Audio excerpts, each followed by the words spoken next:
Thakur Vidya Mandir High School and Junior College welcomes all the 12th standard computer science students. The features of the members of X86 family. The rest of the members we are going to learn, starting with 80486. So before going ahead with the concept, let me revise what we have done in the last class. The last class we have learned the features of 8086, 8088, 80186, 80286, 80386. In 80386, we have learned the feature of 80386SX and 80386DX model. So let us understand today the feature of 80486 and 80586. Starting with the feature of 80486. 80486 is nothing. It is an advanced version of 80386 microprocessor. It supports a multi-user and a multitasking operating system. It can perform high-level languages. The execution time is more. The memory accessing capacity is also better than our 80386. So let us learn the features of 80486. 80486 is a logical extension of 80386.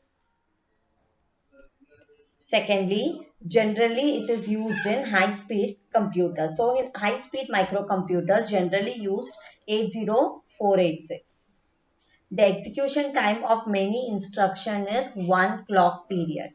So we know what is one clock period. A high state and a low state together forms one clock period. So the execution time of many instruction that was used in 80486 is just one clock period. Moreover, the instruction set of 80486 is nothing. It is a superset of 8086, 80286 and 80386.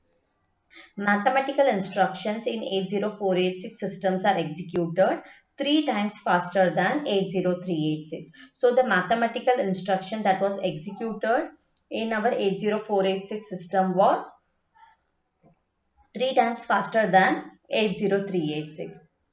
So what are the mathematical instructions? It includes the arithmetic, logical as well as the trigonometric instructions, designed to facilitate the execution of high-level languages and are suited for multi-user and multi-processing system. So we know what is a multi-user and a multi-processing system. Multi-user enables two or more users to run programs simultaneously, while multiprocessing supports two or more processors to run program at the same time. So the language that it supports a high level language which is suited for multi-user and multi-processing system. There are two versions of 80486. They are 80486 SX model and 80486 DX model. Now, basically, if we are going ahead, what is the exact difference between 80486 and 80 that is SX and DX model? So the basic difference is the inbuilt processor. In DX model, if we go ahead now, the math core processors are inbuilt, especially in 80486. Whereas in the XX model, it will be externally present. This is the only difference between 80486 SX and 80486 DX model. Rest all the clock frequency, the instruction cache, everything was same for both the processor. The 80486 processor is also called as i486 processor. So let us learn about the features. 80486 DX model. So as I said, the DX support inbuilt math coprocessor. Intel 80486DX is a 32-bit microprocessor. So the data bus will be of 32-bit. It was introduced in the year 1991. So 1991 it was introduced.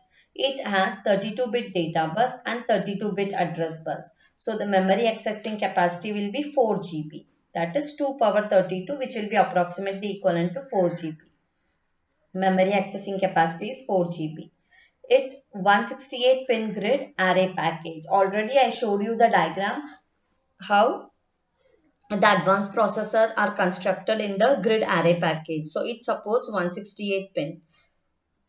Clock frequencies in megahertz are 25, 33 and 50 in megahertz.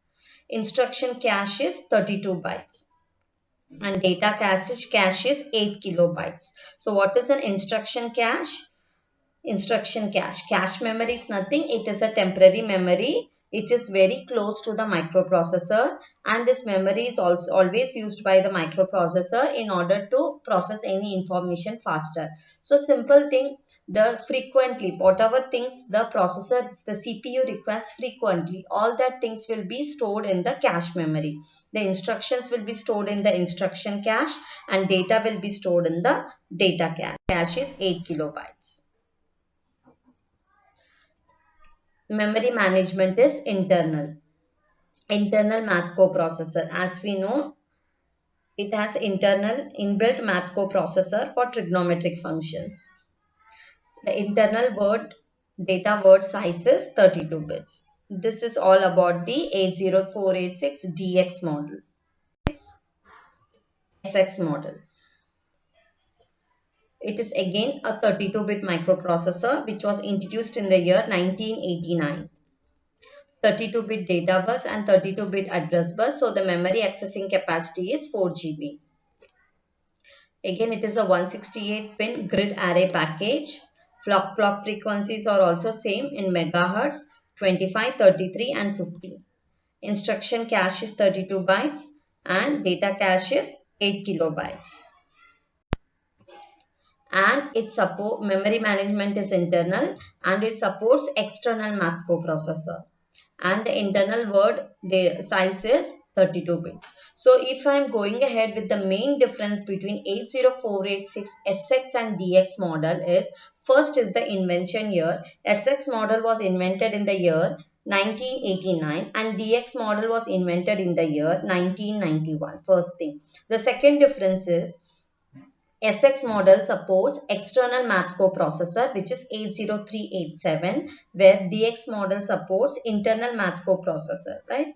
The similar way, the same difference go for 80386 XX and DX model, but there is difference in the data bus also.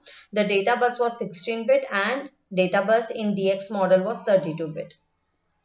And both were supporting external math coprocessor and both was invented in the same year. So in 80386 SX and DX model, the main difference was, there are two difference. One is the data bus. 80386 SX model supports 16-bit, DX model support 32-bit. And in 386 SX model, it supports external math coprocessor and the IC is 80287.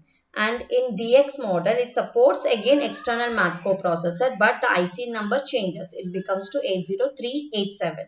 It supports 287, that is SX model, and DX model supports 387. So these are the features of the 80486 SX and DX model. Next, 80586. 80586 IC is nothing, the Pentium IC. The Pentium. We know this is the basic processor, that is Pentium. Later when technologies went on, Pentium 1, 2, 3, 4 and so on was manufactured. Pentium has a 32-bit address bus and 64-bit data bus it has. So again the memory accessing capacity is 4 GB. It was introduced in the year 1993. It was designed to operate with frequencies from 60 megahertz to 233 megahertz. This is the processor. This is the frequency of the modern processor, but basically the first Pentium that was introduced, it was operating with 50, 60, 66 and 100 megahertz frequency. It includes many advanced features normally available in mainframe computers. So the modern computers that was manufactured is manufactured using Pentium, right? So what are the features of the computers? All features was included in 80586. So simply we can call it as supercomputer. Can run an advanced operating system like Linux, suited for multiprocessing application. Includes enhancement of some of the features available on 80486. So some of the advanced features, enhanced features of 80486 was also included in 8058. Internal board size is 32 bits. Instruction cache is 8 kilobytes. Data cache is 8 kilobytes. Similar like my 80486, that is the data cache. It supports internal math coprocessor. Memory accessing capacity is 4 GB. And it has 273 pins. The basic Pentium processor and giving the pins, it has 273 pins. So by this, we complete the features of all the members of x86 family, starting with 8088, 8086, 80186, 80286, 80386, 80486 and 80586. Whenever the attributes is to be compared, the comparison should be first mainly based on three things, the most important things. First is the address bus, second is the data bus, then goes the memory accessing capacity. These three are the most important things. Then goes our invention here, like you can speak about the instruction cache and data cache and the math coprocessor. Even pins become an important point in the comparison. So that is 80586. Advanced features of Pentium processor: dual pipelining, on-chip cache, branch prediction, 64-bit data bus, and lastly we have the performance monitoring. Apart from the features that we have learnt in 80586, these are some additional features which is present in Pentium and it's not present in other processors. So starting with dual pipelining. So what is dual pipelining? First let me say what is the pipelining.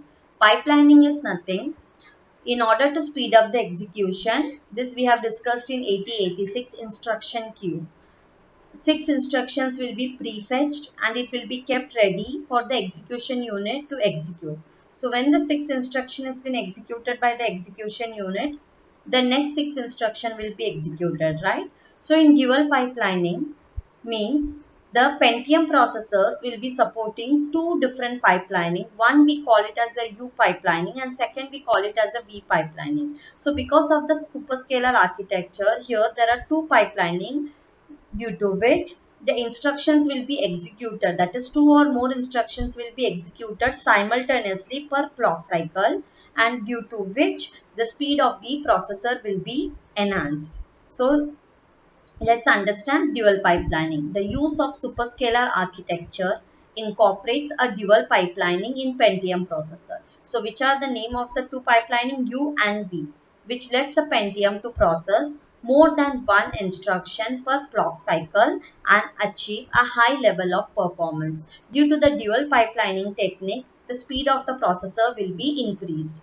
It has two execution units with dual pipelined architecture, which enables the microprocessor to execute two instructions simultaneously per clock cycle and achieve high level performances. So there are two execution units with pipelined architecture. So whatever being executed, that is two or more instructions will be executed simultaneously, due to which the performance will be increased. Next is on-chip cache. Now, what is on-chip cache memory? It is for both instruction and data. So here the data and the code on-chip cache. Code is nothing, the instruction on-chip cache improves the processing speed of the Pentium processor. Now let me explain about the cache memory. We know that the speed of the CPU, that is a central processing unit, and the main memory is mismatching the main memory. We know the speed of the processor is more and the memory will be little bit slow when I am comparing the CPU speed. To compensate this mismatch, a high-speed memory is used to store current programs and data and to make it available to the CPU with a faster rate. This I have explained in the cache also. The cache holds those segments of program and data which is frequently used by the CPU, and for the remaining program and data, CPU accesses the main memory. Using a cache by CPU, it results in the best performance of the computer system. So we know the Pentium supports 8 kilobytes of instruction cache and data cache. This, with the help of this cache memory, the processing speed will be more, that is it is enhanced, which eliminates the need of for the processor to go off the chip and access the main memory during any type of execution. So the cache memory, the data and the code cache plays a very important role in Pentium processor, which improves the processing speed. As we know, the on-chip cache in Pentium is 8 kilobytes, both instruction as well as data. Next comes performance monitoring. The processor, that is the Pentium processor, will be enabling the user to monitor the performance of the processor each and every time. Processor design enables the user to monitor the performance of the Pentium processor. Branch prediction. This is one of an additional feature of Pentium which was not invented in any other processor. So let me explain what is a branch prediction. We can say branch prediction is a mainframe technique implemented to improve the performance of the Pentium processor. And I said it is not at all used in any other microprocessor. Now what is branch prediction? We know the processor has a dual pipeline architecture, that is U and V pipeline architecture it has, in which instructions will be fetched ahead of time and it will be kept ready for the execution unit. Plus, as I said, it has two execution unit due to which two instructions will be executed simultaneously in one clock period. So when the instructions are executed, if any branching instruction comes, or I can say any conditional instruction comes in between, so this processor will be making a guess after this conditional instruction where exactly the processor has to go so that the execution speed will be enhanced. The advantage of branch prediction is that Pentium makes an educated guess where the next instruction following a conditional instruction will be. This prevents the instruction cache from running dry during conditional instruction. So what are conditional instructions? The conditional instructions are nothing.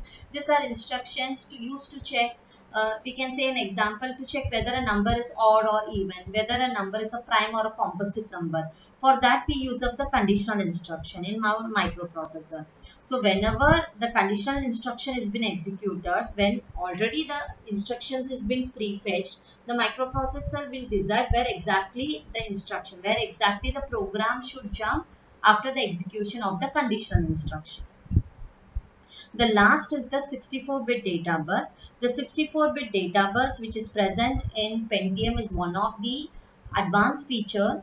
Because of 64-bit data bus, more data can be accessed at the same time. The speed of the 64-bit data bus will be twice that of the 32-bit data bus. Pentium has 64-bit data bus which allows a high speed per data transfer to it, higher speed. The data transfer speed of Pentium is twice as fast as processor with 32-bit data bus. So we can know the data transfer speed of Pentium is twice as that of the 32-bit data bus. What we have learned? We have learned the features of 80486 SX and DX model, and I have already said the difference. There are only two differences here.